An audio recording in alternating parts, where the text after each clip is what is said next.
I find the United Church of Christ to be a welcoming and loving place for many of us.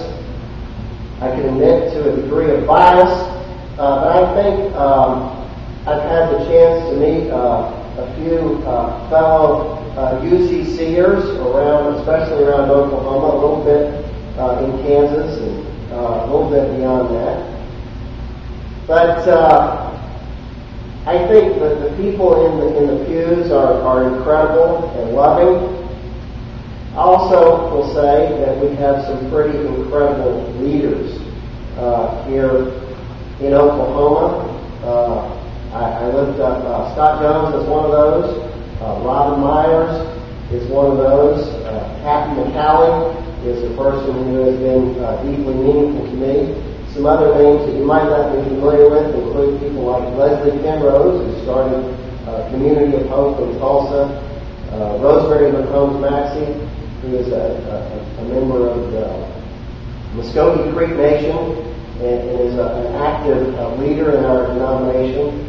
I'd lift up Lois Newton-Edwards, who is also an associate at Open Arms. This is an exciting group of people. It's a talented group of people. If we are the body of Christ, I'd say we're a pretty good-looking body overall. That we are coming together in some exciting ways. That as a denomination, we're able to play with things that other traditions, other churches don't play with. We're able to look at traditions and sort things out, and maybe get rid of some things that need to be gotten rid of, and hold dearly to those things that need to be held on to. So we're able to experiment with traditions in new ways. In some ways, we're dealing with issues that are similar to what Paul was attempting to bring together in the early church. The critical message that Paul brings over and over is that, again, we are in it together. It is no longer appropriate to say, you're into the ship is sinking. We are one. And this is true not only as a church, but it is true as a planet. That as humanity, as God's creation, we have to come together in ways that we've never come together before. We live on a planet that is facing threats to its survival. And I believe that a key to survival is adopting this new way of thinking that recognizes our connections, that recognizes the fact that we are all in it together. Religion can draw us together. Our faith can draw us together into an experience of the sacred depths of life, or it can lead, as we have seen many times here in Oklahoma, to some narrow-minded bigotry. Our faith can lead us to a sense of gratitude, as Paul says, for everything at all times. It can lead us to a sense of wonder and awe in the face of creation. Or it can make us at times intolerant of those who are different from us and those that we don't understand. Our faith can serve to take us away from life as it really is, or it can lead us to embrace life. It can lead us to a sense of gratitude for all that is and life as it really is. One of the other leaders in our foundation from San Francisco is a lady by the name of Yvette Flanders. Last week I had the privilege of watching her on a YouTube video. If you get a chance, go home and look it up. Yvette Flanders, Flanders. But she is a powerful voice. In this little 5-minute clip that I watched on YouTube, she says that she grew up believing in kind of an either-or God. That God was either for you or God was against you. That in the tradition in which she was raised, there was a great emphasis placed upon having the one right answer to every question. So she said she would carry around a big Bible with lots of paper stuffed inside of it that would give the right answer to every question that anybody ever raised about the tradition or other questions that might come up. She says that if you had the right answer, the belief was that you were going to heaven. If you had the wrong answer, you were going to hell. And there wasn't too much in between.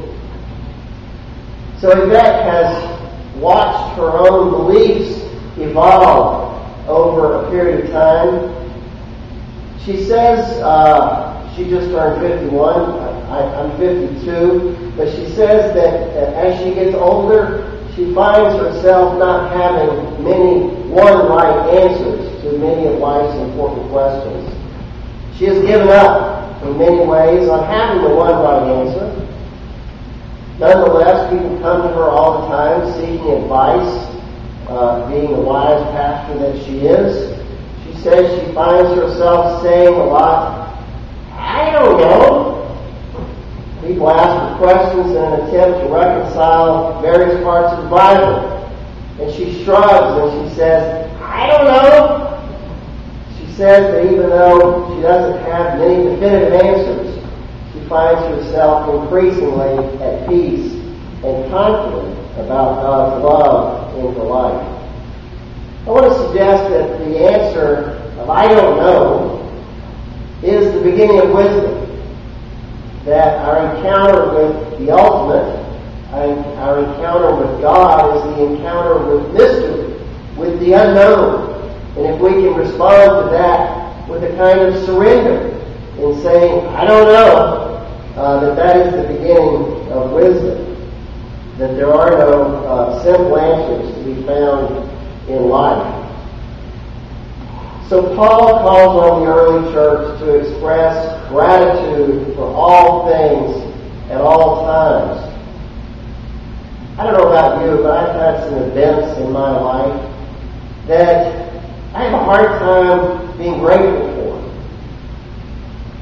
I like to kind of put things into two lists. You know, the things that I can be grateful for and the things that I have a hard time with.